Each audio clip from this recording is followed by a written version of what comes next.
ওমর ফারুক কাঁদতে কাঁদতে মেয়েটার ঘরের দরজায় গিয়ে বললেন, মা আমার আবদুল্লাহকে বিয়ে কর, মা আমার আবদুল্লাহকে বিয়ে করলে বড় শান্তিময় জীবন হবে।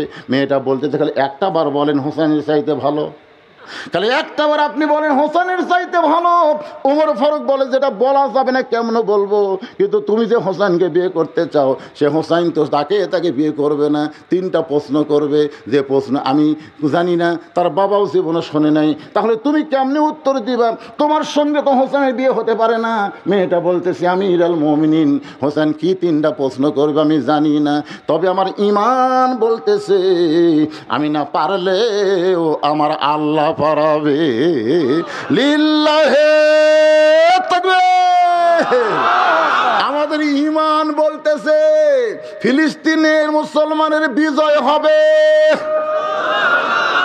আজকের খবর জানেন, আমেরিকাত অটোমেটিক একটা খনিত আগুন ধরিছে। আমেরিকা তোর এখন পাশা সামলান কঠিন হবি, তুই আবার ইসরায়েল সৈন্য দিব। আমাদের ঈমান বলতেছে আগামীতে বাংলাদেশ কোরআন দিয়ে চলবে। জোরে কোন কথা ঠিক কিনা? ঈমান ঈমান ঈমানের বলে বলিয়ান হওয়া লাগবে ভাইজান। মনের মধ্যে ধকচক নিয়ে আসলে হবে না। মেয়েটা কি বলতেছে যে হোসেন কি তিনটা প্রশ্ন করবে আমি জানি না, তোমার ঈমান বলতেছে আমি না পারলেও আমার আল্লাহ পারাবে।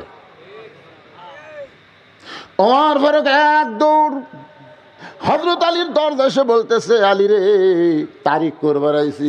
হোসেন রাদিয়াল্লাহু সালাম দে বলে, কিসের তারিখ? বলে তুমি যে তিনটা প্রশ্ন করবা তার উত্তর দিবার পারবি কি পারবে না তার তারিখ। আলী বলতেছেন, যে প্রশ্ন আমি জীবনে শুনি নাই, আপনিও জানেন না, সেই প্রশ্নের উত্তর মেয়েটা কেমনে দিবে? ওমর ফারুক বলে, আলী ঈমানের বলে বলিয়ান হয়ে যখন কোনো মানুষ কথা বলে সে মানুষ নিজে একলা থাকে না, তার সঙ্গে আমার আল্লাহ থাকে। অহুয়া মাকুম আইনামা কুনতুম। আল্লাহু আকবার। নির্দিষ্ট তারিখ মোতাবেক ডান পাশে হযরত হোসেন বসে গেছে, ডান পাশে হযরত ওমর বসে গেছে, বাম পাশে হযরত আলী, আর মাঝখানে হোসেন। সামনে একটা চাদর দেওয়া হয়েছে, চাদরের ওই পারে ওই 18 বছরের যৌবনা মেয়েটাকে বসানো হয়েছে। একটু বসার সাইজটা শুনেন, তারপরেই তো আইয়ুকুম আহসানু আমালা। একটু দেখেন সব বসার সাইজটা খেয়াল করছেন? ডান পাশে কে? কথা কয় না। ডান পাশে হযরত ওমর, ডান পাশে কে? আর বাম পাশে হযরত আলী, আর মাঝখানে হোসাইন। সামনে একটা চাদর, চাদরের ওই পারে ওই 18 বছরের মেয়েটা বসে গেছে।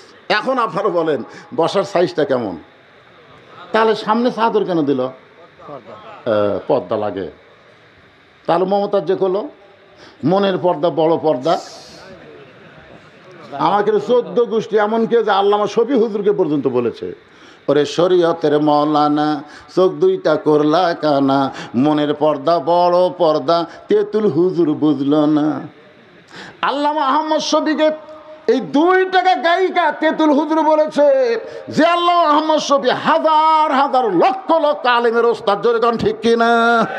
আল্লাহর ওলি, তাকেই মমতাজ করে। মমতাজ তুই কুটি রে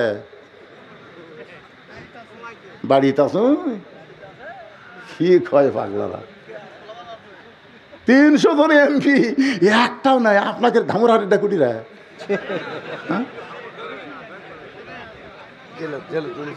আচ্ছা যেটি থাক, বাড়ির তো নাই।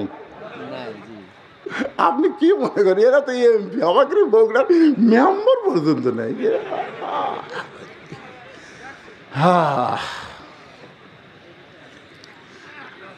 আপনি কি যাচ্ছেন নাকি ভাই? ও আসতেছেন? না ঠিক আছে, মানে আপনি যাওয়া চলবে না, বুঝছেন?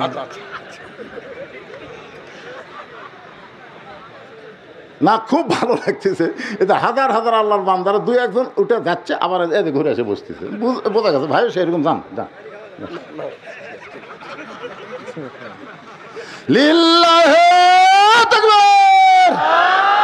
অনুনাজ্জিলু মিনাল কুরআনি মা হুয়া শিফাউ ওয়া রাহমাতুল লিল মুমিনিন। আল্লাহ বলেছেন মুমিনদের যাবতীয় রোগের ঔষধ হিসাবে, শেফা হিসাবে, রহমত স্বরূপ আল্লাহ কোরআন নাজিল করেছে। যদি পেশাব লাগার পরেও এই কোরআনের মহব্বতে পেশাব করবার যাবে না, প্রস্রাব জাতীয় যত ব্যারাম আল্লাহ ভালো করে দিবে। জোরে কোন কথা ঠিক কিনা? আল্লাহ পারে কি পারে না? জোরে কোন পারে কি পারে না? সব পারে আল্লাহ, অকরনা ফি বুয়ুতিকুন্না ওয়ালা তাবাররাজনা তাবাররুজাল জাহিলিয়াতিল উলা। আল্লাহ কোরআন শরীফের পর্দার কথা বলছে কি বলে নাই? সামনে চাদর দেওয়া হয়েছে, ডান পাশে হজরত উমর, বাম পাশে হজরত আলী, মাঝখানে হোসাইন। এবার হজরত উমর বলতে, হোসাইন প্রশ্ন শুরু করে দাও। এবার প্রশ্ন শুরু করো। হোসাইন তখন দাঁড়িয়ে বললেন, রে মেয়ে, তুমি একা একা বসে আছো, তাই বলে তুমি একলা না, আমি হোসাইন বড় একা হয়ে গেছি। ওর চুম করছে, কে রে, কি কয়? এই মেয়ে, তুমি একা একা বসে আছো, তাই বলে তুমি একা না, আমি হোসাইন বড় একা হয়ে গেছি। ওমর ফারুক বলে, হোসাইন তুমি কি মাথা খারাপ নাকি? তোমার ডান পাশে আমি বসে আছি, বাম পাশে তোমার বাপ বসে আছে, তুমি কেমনে একা হলে? হোসাইন বলে, রে মেয়ে, আমার দুই পাশে দুইজন দেহ নিয়ে বসে আছে, কিন্তু মনে মনে তোমার পক্ষ নিয়েছে। আপনারা বলেন তো, প্রত্যেকটা থানার ওসি কার পক্ষে? প্রত্যেকটা জেলার ডিসি কার পক্ষে? নির্বাচন কমিশনার কার পক্ষে? বসে আছে নিরপেক্ষ, কিন্তু মনে মনে একটা দলের পক্ষ নিয়েছিল। ধরে কোন কথা ঠিক কিনা? দিনের ভোর রাতে কেমনে হলো? দিনের ভোর রাতে কেমনে হয়? ড্যামি নির্বাচন কেমনে হয়? বাংলার মুসলমান সব কিছু দেখেছে। আপনারা বলেন তো, উমর ফারুক মনে মনে কার পক্ষে? কথা কয় না। হযরত আলী মনে মনে কার পক্ষে? রাতের অন্ধকারে তাকে দাফন করার পরে আল্লাহর কাছে বলতেছে, আল্লাহ ফাতেমার পর্দাকে কবুল করে নাও। এ দোয়া করার পরে তাকায় দেখে সামনে কয়েকটা পুরাতন কবর দেখা যায়। এইমাত্র ফাতেমার কবর দিতে, সেই নতুন কবর আর নাই। হযরত আলী গোটা জান্নাতুল বাকি দৌড়ের বলে, ফাতেমার কবর, ফাতেমার কবর। কে যেন আওয়াজ দেয়, বলে, আলী, ফাতেমা পর্দা নিশি। আমি আল্লাহ জহুরা ডিগ্রি দিয়া তার কবরটাকেও কিয়ামত পর্যন্ত পর্দা করে দিয়েছি। এখন আপনারা বলেন, যে মেয়েরা পর্দার মধ্যে থাকে সেই মেয়েরা কেউ চিনবার পারে? জানবার পারে উমুকের বউ বিয়ে করছে, কিন্তু বউটারে গ্রামের কেউ দেখে নাই। জানি বউটা পর্দা নিশি, পরপুরুষের সঙ্গে দেখা করে না, তাহলে কেমনে চিনবা মেয়েটা? বলতে, হোসাইন আমি আপনার মাকে চিনি। হযরত আলী বলতেছেন, মা, তুমি হোসেনের মাকে কেমনে চিনবা? সঙ্গে সঙ্গে মেয়েটা বলতেছে, হোসাইন আপনার মায়ের চোখের ভুরু জোড়া ছিল, আপনার মায়ের বাম গালে তিল ছিল, থুতুনির তলে লাল একটা দাগ ছিল। সঙ্গে সঙ্গে আলী চিৎকার করে বলে, রে মা, যা বলছিস আর বলিস না, কারণ আমরা তিনজন পুরুষের মধ্যে একজন পরপুরুষ আছে, এখানে একজন পরপুরুষ আছে। এই পরপুরুষের নাম হলো হজরত ওমর। চিন্তা করে দেখেন, পরপুরুষ হজরত ওমর, যেই ওমর কোরআন শরীফের 23টা আয়াত আল্লাহ তার জন্য নাজিল করেছে। রাসূল বলেছেন, আমার পরে কেউ যদি নবী হতে লাও কান ওমর, আল্লাহ ওমরকে নবী বানাই দিত। সেই উমর যদি পরপুরুষ হয়, তাহলে পীর সাহেবের জন্যে, মুরিদের বইয়ের জন্য পীর সাহেব কি পুরুষ? মুরিদের বইয়ের জন্য পীর সাহেব কি পুরুষ? অনেক মেয়েকে নিয়ে আটরসি গেল। আমি আমার এলাকার মেয়েদেরকে নিয়ে যখন পুরুষেরা আটরসি যায়, একজনকে বললাম, কোথায় যাচ্ছ? বলে, বাবার দরবারে যাই। পীর তোমাদের কেমন বাপ হয়? কেমন বাপ হয়? প্রত্যেকটা মানুষের বাপ দুটা হলে তার জন্মের মধ্যে ভুল আছে। জোর এখন কথা ঠিক কিনা? বাপ হবে একটা, প্রত্যেকটা বিষয়ের ওপর একটা করে বাপ আছে। যেমন আদি পিতা একজন আদম আলাইহিস সালাম, জাতির পিতা একজন ইব্রাহিম আলাইহিস সালাম, আর জন্ম দেওয়া পিতা একজন, তিনি আপনার বাবা। জোরে বলেন কথা ঠিক? কিন্তু কতকগুলা এইরকম বেসাইদা লোক আছে আমার দয়াল বাবার দরবারেতে, কেউ ফিরে না খালি হাতে। দয়াল বাবার দরবারেতে সম্পন্ন শিরকি কথা। তাওহীদ হলো ইয়্যাকা না'বুদু ওয়া ইয়্যাকা নাস্তাইন, আমরা ইবাদত করি, আল্লাহর সাহায্য চাই কার কাছে? আলী বলতেছেন, মা, তুমি কেমনে বললা চোখের ভুরু জোড়া? তুমি কেমনে বলতে পারলা? তুমি কেমনে বললা বাম গালে কালো একটা তিল আছে? তুমি কেমনে বললা থুতুনির তলে লাল একটা দাগ আছে? মেয়েটা বলতেছে, মুরব্বী, ওই রোমের জেলখানার মধ্যে শেরদিল কারারক্ষী সকালে বেলা 3টা করে চাবুক, বিকালে বেলা 3টা করে চাবুক মারে। এই চাবুক মারতে মারতে এক সময় আমি অতিষ্ঠ হয়ে গেলাম। আমি অতিষ্ঠ হয়ে বললাম, আল্লাহ, তুমি আসো আসমানে, আর তোমার আমার নবী আছে মদিনায়, এই রোমের জেলখানার মধ্যে আমাকে দেখার মতন কেউ নাই। এরকম আশ্চর্যজনক কথা বলে আমি যখন ঘুমায় যাই, ঘুমের মধ্যে স্বপ্নে দেখি আমার শিয়রের পাশে নূরের একটা পুতুলি বসে বসে হাসতেছে। আমি বললাম, কে গো আপনি? জান্নাতের হুরি না বেহেশতের পরি? আমার মাথায় হাত দিয়ে বলে, মা আমি জান্নাতের হুরিও না বেহেশতের পরিও না, আমি হলাম জগৎ বিখ্যাত মা ফাতেমা। মেয়েটা বলে, হোসাইন। আমি তখন লক্ষ্য করে দেখতে পাই আপনার মায়ের চোখের ভুরু জোড়া, বাম গালে একটা কালো তিল দেখেছি, থুতুনি তলে লাল একটা দাগ, আর বেশি আর আমি দেখতে পাই নাই। সঙ্গে সঙ্গে হোসেন চিল্লায় বলে, রে মেয়ে, 1 নম্বর প্রশ্নের উত্তর যেমন আশা করেছিলাম তার চাইতে 100 গুণ তুমি ভালো দিয়েছ। ওমর ফারুক বলে, হোসাইন তাহলে এখন 2 নম্বর প্রশ্ন করো। এবার ওমর ফারুকের দিকে তাকায় হোসেন বলে, রে মেয়ে, 2 নম্বর প্রশ্ন হলো, তুমি যে 6 বছর বয়সে ঈমান গ্রহণ করলা, এই ঈমানটা তুমি কেমনে পাইলা? মেয়েটা বলতে, হোসাইন আমি ঈমান কেমনে পাইলাম যদি শুনতে চান তাহলে বড় করুণ কাহিনী। আমি দুনিয়ার সাধারণ কোনো মানুষের ঘরের মেয়ে না, আমার দাদা হলো রোম সম্রাট কাইসার। একদিন বিকেলবেলা 6 বছর বয়সে আমার হাতটা ধরে বলল, নাতনি রে, আজকে রোমের রাজ দরবারে খেলা হবে, তুই কি খেলা দেখতে যাবি? আমি ছোট্ট মেয়ে খেলা দেখার জন্যে, কারণ ছোটো ছোটো বাচ্চারা খেলাধুলা বড় পছন্দ করে। এখনকার বাচ্চারা মোবাইলের গেম না দিলে ভাত খায় না, জোরে কোন কথা ঠিক কি না? দেখবেন সন্তানের কান্না থামতেছে না, মোবাইল চালু করে একটা গেম চালু করে দেন, দেখবেন ও আর কান্দে না। ছোটো বাচ্চারা খেলাধুলা পছন্দ করে। আমি তখন দাদার সঙ্গে খেলা দেখার জন্য রাজ দরবারে, আমার দাদার সিংহাসনের পাশে আমার জন্য ছোট্ট একটা চেয়ার সেট করে রেখেছে, কারণ আমি যে বাদশার নাতনি। আমাকে চেয়ারে বসানোর পরে আমার দাদা বলল, নাতনি রে, ওই যে খেলা দেখ। আমি তাকায় দেখি একটা মানুষের 2টা হাত কালো রশি দিয়ে বাঁধা। আমি তাকায় দেখি তার চোখ 2টা কালো কাপড় দিয়ে বাঁধা। আমি তাকায় দেখি পা 2টা লোহার শিকল দিয়ে আটকানো রাখা। আমি চিৎকার করে বললাম, দাদু ভাই খেলা দেখার কথা বলে আপনি আমাকে রাজ দরবারে নিয়ে আসলেন, আপনি যা দেখাচ্ছেন দাদা আমি একটা মানুষকে দেখতে পাই। আমার দাদা ওরটা হাসি দেয়, বলে, পাগলি রে, তুই জানিস না ছোট্ট মানুষ, ওটা মানুষ না রে, ওইটা মানুষ না। আমি বললাম, দাদা ওটা যদি মানুষ না হয় তাহলে ওইটা কি?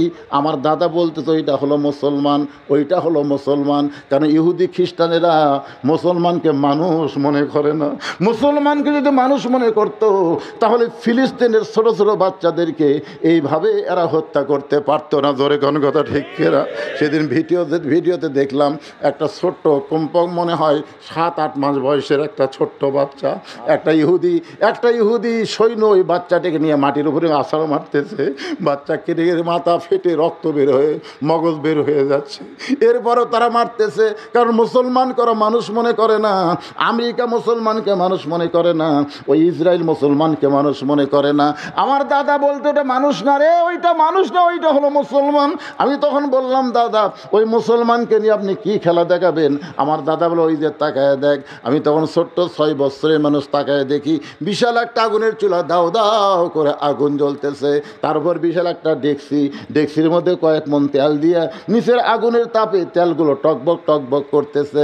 আমার দাদা বলে, নাতনি রে, ওই মুসলমানকে হাত পাও বাঁধে উত্তপ্ত তেলের মধ্যে ফেলে দিব, মুসলমান তেলে পুড়ে মরে যাবে। আজকের খেলার নাম হলো মুসলমান মারার খেলা। আজকে খেলার নাম হলো গোটা বিশ্বে মুসলমান মারার খেলা চলতেছে, জোরে কোন কথা ঠিক কিনা? তোমরা শুনে নাও রে দুনিয়ার কাফের বেঈমানেরা, মুসলমান মরে না রে, মুসলমান মরে না। তারা জান্নাতের পাখি হয়ে ঘুরবে আর তোমরা জাহান্নামের কীট হবে, শুনে নাও। কারণ মুসলমানের ঈমান আছে, তোমাদের ঈমান নাই। মেয়েটা বলতেছে, হোসাইন আমার দাদা যখন বলতেছে ওই মুসলমানকে হাত পাও বান্ধা উত্তপ্ত তেলের মধ্যে ফেলে দিয়ে মুসলমান পুড়ে মরে যাবে, আজকের খেলার নাম হলো মুসলমান মারার খেলা। আমি তখন জোড়হাত করলাম, দাদু ভাই ওই মুসলমানকে না মাইরে কি ছেড়ে দেওয়া যায় না? আমার দাদা বলতেছে 100 বার ছেড়ে দেওয়া যায়, শুধু একটা বারের জন্য যদি বলে আল্লাহ রাসূল মানি না, খালি বলবে আল্লাহ রাসূল মানি না, কারণ আমি পাও বান্ধায় রাখছি, হাত বান্ধায় রাখছি, চোখ বান্ধায় রাখছি, কিন্তু আমি মুখটা কিন্তু বান্ধি নাই। ওই মুখটা দিয়ে খালি একটা বার বলো আল্লাহ রাসূল মানি না। মেয়েটা 6 বছরের সামনে গিয়ে বলে, মুসলমান তোমার চোখ বান্ধা, তুমি দেখতে পাচ্ছ না, আগুন খালি দাউ দাউ করে জ্বলতেছে, ওই আগুনে তোমাকে পুড়ে মারবে। তুমি যদি বাঁচবার চাও তাহলে একটা বারের জন্য বলো আল্লাহ রাসূল মানি না, তাহলে আমার দাদা তোমাকে ছাইড়া দিবে, তোমাকে আর মারতে পারবে না। মুসলমান চিৎকার করে বলে, মা তুমি ছোট্ট মানুষ, তোমার কাছে জীবনের দাম বেশি, কিন্তু যারা মুসলমান হবে তাদের কাছে জীবনের চাইতে ইমানের দাম কোটি গুণ বেশি। দরকার হলে আগুনের চুলার মধ্যে যাব, কিন্তু এক মুহূর্তের জন্য আল্লাহ রাসূলকে আমি ছাড়বো না। মেয়েটা বলে, হোসাইন আমার দাদা এত রাগ হলো, সে সৈন্যদেরকে হুকুম দিল ওই মুসলমানকে নিয়ে আগুনের চুলার মধ্যে ফেলে দাও। আমি তখন বললাম, দাদা এই খেলা আমি দেখবো না, আমি বাড়িতে যাই। আমার দাদা বলতেছে, খেলা দেখার জন্য তোরে নিয়ে আইছি, খেলা দেখতে হবে। আমি তখন চোখে হাত দিলাম, এই মানুষ মারার খেলা আমি দেখবো না। 6 বছরের ছোট্ট বাচ্চা, রাসূল বলেছেন কুল্লু মাউলুদিন ইউলিদু ইলাল ফিতরা, প্রত্যেকটা ছোট বাচ্চারাই কিন্তু ইসলামের মধ্যে থাকে। পরিবেশ ওপরে এরা হিন্দু হয়, পরিবেশের কারণে এরা ইহুদি হয়, এরা খ্রিস্টান হয়, কিন্তু জন্মসূত্রে সবাই কিন্তু ছোট বাচ্চা। বাজান 6 বছরের বাচ্চা। মেয়েটা বলতেছে, আমার দাদা জোর করে যখন আমাকে আটকে ধরলো, আমি তখন হাত চোখের উপরে দিলাম, এমন সময় একটা শব্দ আমার কানের মধ্যে আসতেছে, মধুর শব্দ, এমন শব্দ কোনোদিন আমি শুনি নাই। শব্দটা হলো লা ইলাহা ইল্লাল্লাহু মুহাম্মাদুর রাসূলুল্লাহ। মেয়েটা বলে, হোসাইন ওই মুসলমানের মুখের কলেমা আমার কানের মধ্যে দিয়ে আমার কলিজার মধ্যে জায়গা যখন দখল করলো, তখন আমি দেখতে পাই, যদিও চোখের ওপর আমি হাত দিয়েছি, তারপরে ইয়ানজুরু বিনুরিল্লাহ, ইমানের নূর আমি দেখতে পাই, ওই মুসলমানকে উত্তপ্ত তেলের মধ্যে ফেলে দিছে, কিন্তু মুসলমানের দেহ তেলের মধ্যে পড়েছে, কিন্তু দেহের ভিতরের পাখিটা আল্লাহ তাআলা ধরে জান্নাতের ইল্লিন নামক বাগানে ছাইরা দিছে। এই দৃশ্য দেখার পর এক দৌড়ে বাড়িতে গেলাম, আমার মাকে বললাম লা ইলাহা ইল্লাল্লাহ মুহাম্মদ রাসূলুল্লাহ। আমার মা বলতেছে, তুই না তোর দাদার সঙ্গে খেলা দেখবার গেলি, এই খেলা দেখবার গে মুসলমানের কলমা কোথায় পাইলি? এই কলমা বলিস না, বললে তোর দাদা বাপ তোরকে হত্যা করবে। আমি তখন বললাম, মা এই কলমাওয়ালারা কোনো দিন মরে না, এই কলমাওয়ালাদের দেহ খাঁচা যাবে কবরে, কিন্তু ভিতরের পাখির কিন্তু কবর হবে না, পাখি ইল্লি নামক জান্নাতের বাগানে জায়গা পাবে। মেয়েটা বলে, হোসাইন 6 বছর বয়সে এমন করে আমার দাদার রাজত্বের দরবারে আমি ঈমান গ্রহণ করেছি, আর ঈমান গ্রহণ অপরাধে 12 বছর আমাকে জেলখানার মধ্যে বন্দি জীবন কাটাতে হয়েছে। হোসেন সিল্লা বলে, রে মেয়ে, 2 নম্বর প্রশ্নের উত্তর যেমন ভাবে তুমি দিয়েছো, আমি যেমন চাইছিলাম তার চাইতে 100 গুণ সুন্দর হয়ে গেছে। ওমর ফারুক বলে, বাবা তাহলে এখন 3 নম্বর প্রশ্ন করো। এবার হোসেন বলে, রে মেয়ে, আমার 3 নম্বর প্রশ্ন হলো, বিবাহের পরে আমার সঙ্গেই কিন্তু তোমার থাকতে হবে। যুবকেরা একটু মনোযোগ দিয়ে শোনো, বিবাহের আগে কোনো কিছু করা জায়েজ নাই, যা কিছু করতে হবে বিবাহের পরে। জান্নাতি যুবকদের সর্দার একটা সর্দার কি সাইদুস শাবাবে আহলেল জান্নাহ হাসান হোসাইন রাদিয়াল্লাহু তাআলা আনহুমা। জান্নাতি যুবকদের সর্দার হোসেন যদি বলে, রে মেয়ে, বিবাহের পরে আমার সঙ্গেই তোমার থাকতে হবে, কারণ বিবাহের পরে একটা সংসার জীবনে শান্তিও আছে, অশান্তিও আছে, কষ্ট আছে, সুখ আছে, দুঃখ আছে। জোরে কোন কথা ঠিক কি না? এখন তুমি বলো, এই প্রস্তাব কি মানে নিলে? মেয়েটা শুধু কান্দে আর কান্দে। ওমর ফারুক বলে, মা 2টা কঠিন প্রশ্নের উত্তর তুমি দিয়া দিলে, আর একটা সহজ প্রশ্ন করলো, বিয়ার পরে আমার সঙ্গে থাকতে হবে। তুমি বলো, আমি আপনার সঙ্গে থাকতে চাই। এবার মেয়েটা বলে, ইয়া আমিরুল মুমিনিন শোনেন, এমন সহজ উত্তর দিলে হোসেন গ্রহণ করবে না। এখন আলী বলতেছেন, তাহলে তুমি কি উত্তর দিবা? মেয়েটা বলতেছে, হোসাইন আল্লাহর একজন নবী ছিল, আইয়ুব নবী। জোরে কোন কি নবী? এক সময় তার বাদশাহী ছিল, রাজত্ব ছিল, এক সময় কোটি কোটি টাকা পয়সা সব ছিল, বাড়ি গাড়ি সব ছিল। আইয়ুব নবীর এক সময় অনেকগুলো বিবি ছিল, কিন্তু আল্লাহ তাআলা আইয়ুব নবীকে যখন অসুস্থ করলেন, অসুস্থ যখন হয়ে গেল, অসুস্থটা এমন পর্যায়ে গেল, তার দেহের মধ্যে ঘা শুরু হলো। এক সময় ঘায়ের পচন হলো, মানুষ পচা দুর্গন্ধ কেমন হয়, তার রাজত্ব চলে গেল, সব কিছু চলে গেল, চাকর নাকর বাকর যারাই ছিল সবাই আইয়ুব নবীকে ছেড়ে চলে গেল, যতগুলো বউ ছিল সবাই চলে গেল, আত্মীয় আত্মীয় স্বজনগুলো আর বাড়িতে রাখলো না, দেহের পচা দুর্গন্ধ সহ্য করতে পারে না, জঙ্গলের মধ্যে আইয়ুব নবীকে রেখে চলে আসলো। আইয়ুব নবী যখন জঙ্গলের ভিতর, এমন সময় একটা বিবি আইয়ুব নবীর সঙ্গ ত্যাগ করে নাই।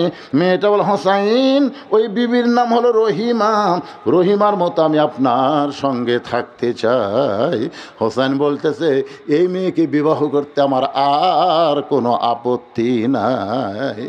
আজকে আলোচনার ভিতর দিয়ে আমি যেটা আপনাদেরকে বুঝাবার চাইলাম, লিয়াবলুয়াকুম আইয়ুকুম আহসানু আমালা, সবচাইতে সুন্দর আমল আমাদের জন্য আল্লাহর কোরআনের পথে আসা, কোরআন হিসাবে চলা। কোরআন যখন বাংলাদেশে চালু হবে তখন দেখবেন ভালো নেতা উমরের মতন নেতার কাছে যাওয়া লাগবে না, নেতা আপনার কাছে আসবে। আজকে পর্দার কথা বলতে গিয়া মা ফাতেমার জীবনে থেকে ওয়াজ করলাম, আজকে যুবকদেরকে সুন্দর আমল করার জন্যে হোসেন রাদিয়াল্লাহর জীবনে থেকে আলোকপাত করলাম। আল্লাহ আমাদের বাস্তব জীবনে আমল করার তৌফিক দেখ, আর ফজরের নামাজটা জামাতের সঙ্গে আদায় করার তৌফিক আল্লাহ দান করুক। সকলে বলি আল্লাহুম্মা আমিন। আস্তাগফিরুল্লাহ রাব্বি মিন কুল্লি জামবি ওয়া তুবু ইলাইহি, আস্তাগফিরুল্লাহ আল্লাযী লা ইলাহা ইল্লা হুয়াল হাইয়ুল কাইয়্যুম ওয়া তুবু ইলাইহি। আল্লাহুম্মা সাল্লি আলা মুহাম্মাদ, আল্লাহুম্মা বারিক আলা মুহাম্মাদ। ভাই কিছু বলবেন আপনি? আল্লাহুম্মা আমিন। আল্লাহুম্মা আনতাস সালাম ওয়া মিনকাস সালাম, তাবারাকতা ইয়া যাল জালালি ওয়াল ইকরাম। আয় আল্লাহ, তোমার বান্দারা সন্ধ্যার সময় থেকে রাত 12:30 বাজে গেছে, এই দীর্ঘ রাত পর্যন্ত জান্নাতের বাগানে বসে বসে কোরআন হাদিসের আলোচনা শুনে আল্লাহ তোমার রহমতের দরজায় ফকিরের মতন দোকানা হাত তুলেছে। আল্লাহ মেহেরবানি করে আজকের মাহফিল আমাদের সকলের হেদায়েতের জন্যে, নাজাতের জন্যে, জান্নাতের জন্য আল্লাহ তুমি কবুল করে নাও। এই মাহফিলের শুরু থেকে শেষ পর্যন্ত যত আলোচনা হয়েছে আল্লাহ, এর মধ্যে যদি ত্রুটি হয়, ভুল হয়, মাফ করে দাও। এর যা হাদিয়া মঞ্জুর করো, সোনার মদিনায় নবী পাকের রওজা মুবারকে আল্লাহ কবুল করো।